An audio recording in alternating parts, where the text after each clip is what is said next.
베트남 최대 도시 호치민에 제2위 한국이 들어섭니다. 베트남이 금싸라기 땅이자 베트남에서 가장 잘 나가는 금싸라기 땅을 한국이 선점 개발하기 시작한 상황입니다. 근데 이곳에 스마트시티의 형태로 도시 개발이 진행되면서 베트남 최상류층과 한국인들이 어우러져 사는 충격적인 도시 개발 모델이 만들어지고 있습니다. 국토전략팀이 앞으로 세계의 도시 개발 모델은 한국의 스마트시티가 모델이 될 것으로 보입니다. 한국은 1기 신도시 개발 사업을 불과 2년 만에 발표에서부터 입주까지 이뤄낸 기적의 국가입니다. 1989년 분당과 일산 신도시 개발 사업이 진행됐는데 1991년 첫 입주가 이뤄지면서 세계에서 가장 신도시 개발 능력이 뛰어난 국가로 정평이 나 있습니다. 몽골, 카자흐스탄, 인도, 브라질, 남미 그리고 중동의 신흥 개발도상국들이 최근 각국이 겪고 있는 대도시 주택난을 해소하기 위해서 한국의 신도시 개발 모델을 찾기 위해 한국을 방문합니다. 최근에 가장 주목받는 모델은 한국형 스마트시티 개발입니다.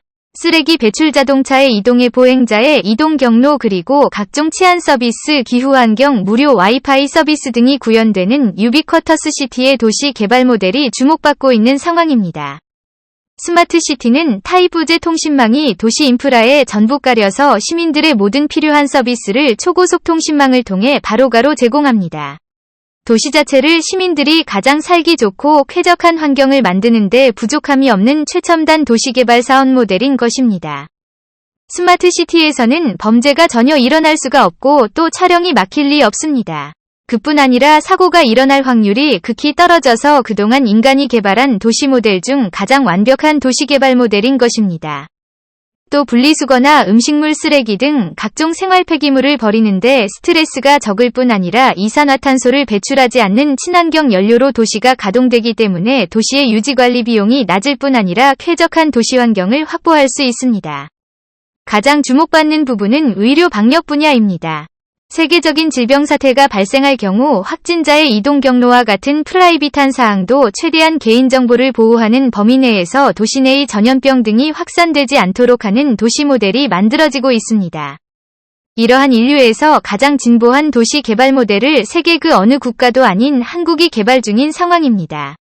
이것이 가능한 이유는 한국은 1990년대 이후로 세계에서 가장 밀도 높은 초고속 통신 인프라를 확보했기 때문입니다. 최근 한국에서는 인구 감소 지역 중 한 곳인 부산광역시에 대대적인 스마트시티 공급을 하고 나서면서 부산에서 수도권으로 유출되는 인구 하락 현상에 제동을 걸고 나섰습니다. 기존의 빽빽하고 정비가 이뤄지지 않는 부산의 구도심을 대체할 새로운 스마트시티가 바로 금관가야 문화가 꽃피웠던 김해 평야 일대에서 세계 최대 규모 스마트시티 개발 사업이 진행되고 있는 것입니다. 때문에 부산은 향후 북극 항로의 중심 거점이자 싱가포르, 홍콩, 상하이를 대체할 수 있는 동북아시아 해상 글로벌 네트워크의 핵심 거점으로 떠오를 것으로 관측되고 있습니다. 그런데 이러한 스마트시티 도시개발 사업이 베트남에서 진행되고 있습니다. 베트남은 현재 제2위 한국으로 불리고 있습니다.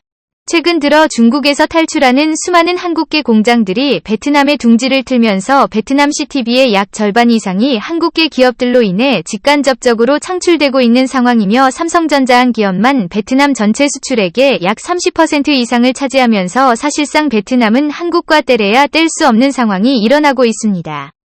심지어 베트남 여성들과 한국인 남성들 간의 국제 결혼 건수가 꾸준하게 증가할 뿐 아니라 한배 혼혈 2세까지 이제 서민층으로 성장하기 시작하면서 한국과 베트남의 관계는 새로운 국면을 맞고 있습니다. 이렇게 한국과 베트남 간 교역이 많아지는 만큼 양국 민들 간의 갈등도 어느 정도 존재하는 상황입니다. 하지만 한국과 베트남이 밀착을 가장 시기 질투하는 나라는 다름 아닌 중국입니다. 중국은 최근 베트남의 급격한 경제성장에 주목하며 한국과 베트남의 밀착 경제협력을 빚고왔습니다. 중국 측에서는 베트남이 한국의 식민지가 됐다는 식으로 중국 측에서 언급을 하고 나선 것입니다. 뿐만 아니라 중국 측에서는 한국과 베트남 사이에 이간질이 만연할 뿐 아니라 베트남이 친서방 국가로 변모되는 것에 매우 경계를 하고 있는 상황이며 인터넷 각종 비대면 커뮤니티에서 혐한을 조장한다거나 하는 일들이 일어나면서 선동에 취약한 젊은 층들을 대상으로 혐한 감정이 확산돼 안타까움을 주고 있습니다. 분명한 점은 중국 측에서는 국제적 외교에 있어서 각 국가 간의 외교적 분쟁을 위한 공작행위에 막대한 돈과 인적 자원을 소모하고 있다는 분석이 나옵니다. 특히 특정 국가 안보시설 개발 사업을 반대하는 시위에서 현지인이 아닌 유학생들이 동원된다거나 하는 일들이 왕은 벌어지고 있어 충격을 주기도 하고 있습니다. 그럼에도 불구하고 한국 기업들의 베트남 진출이 주목받고 있습니다. 바로 베트남의 최대 도시인 호치민.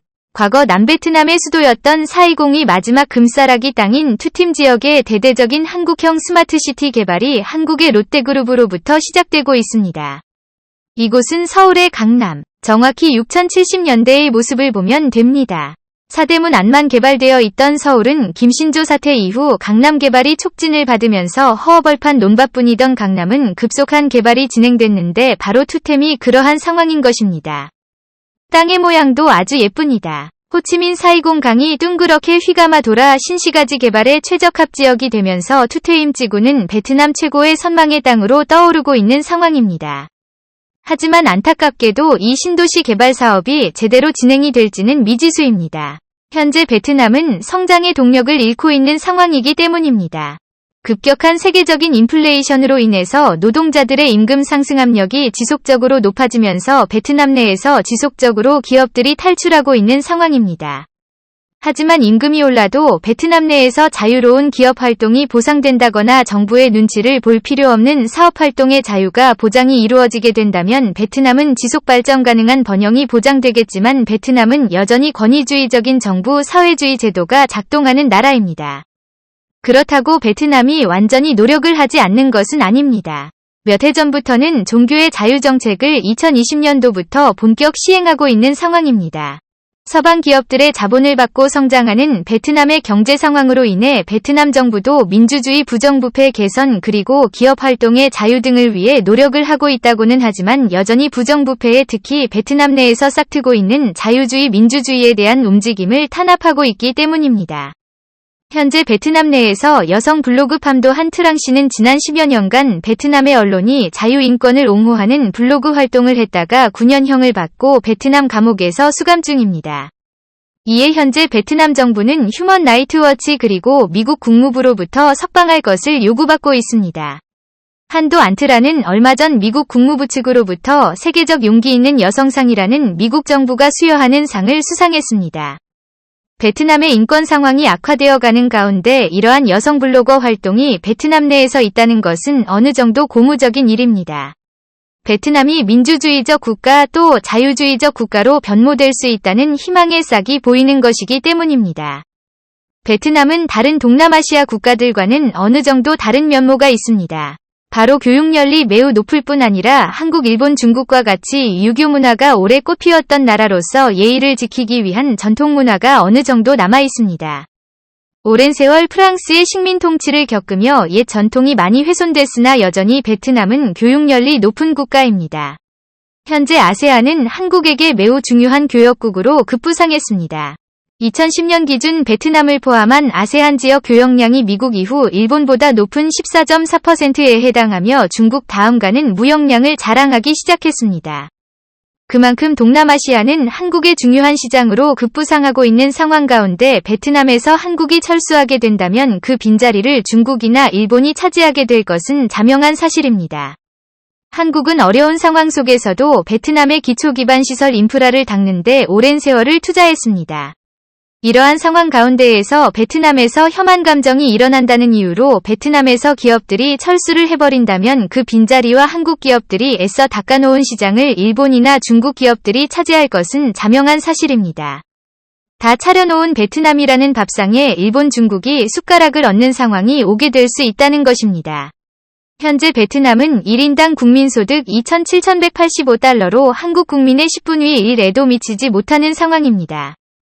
만약 베트남의 1인당 소득이 1만 불대로 껑충 뛰어오르게 된다면 베트남은 엄청난 소비시장이 될 것은 자명한 사실입니다.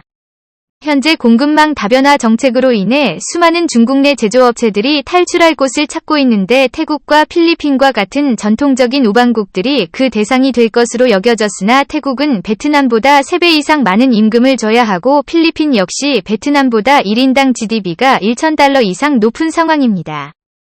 뿐만 아니라 베트남의 교육열이 필리핀이나 태국보다 높은 상황으로 베트남은 여전히 공급망 다변화 정책의 수혜국가로 손꼽힙니다. 그 대안으로 미얀마가 거론되고 있으나 군부 독재가 여전히 지속되고 있어 미얀마에서의 투자 환경 마련은 상당히 어려운 상황입니다. 이 때문에 최근 다시금 베트남과 한국의 관계 재정립이 필요하다는 지적이 나옵니다. 여전히 세계에서 유일하게 코시복기 끝나면 가장 먼저 여행을 가고 싶은 나라 1순위로 한국을 꼽은 유일한 나라가 바로 베트남이 상황입니다.